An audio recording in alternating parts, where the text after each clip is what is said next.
Det lignede ikke rigtig en våbenhvile derfra, hvor vi stod og kiggede over mod Gaza. Tværtimod. Og det var det heller ikke. Dagen igennem siden opfordringen i FN om våbenhvile skød de løs på hinanden. Først sagde Hamas nej til våbenhvilen, så sagde israelerne nej. אז עדיף שייכנסו עד הסוף, ינקו את הרצועה, ישמידו את החמאס. זה הדרך הנכונה, אין מה לעשות.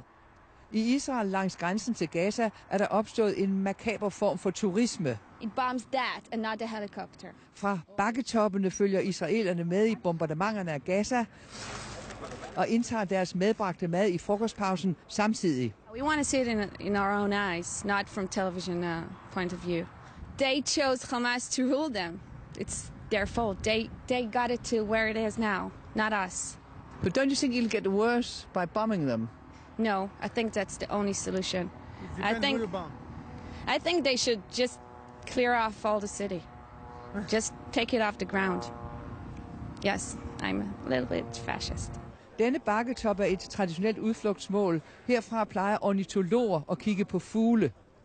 Nu følger de med i bombardementer. Oppe på himlen tegner bombardementerne smukke, men dødelige mønstre. It's scary to look at all that smoke, thinking what happens down on the ground, isn't it?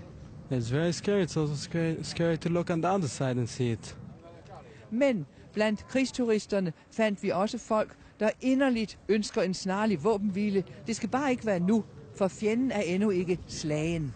מתישהו אנחנו נגיע להידברות, אבל קודם כל צריך את הזעזוע, שזה די יעיר אותם, ואולי ככה הם יתאפסו, ואז יהיה עם מי לדבר.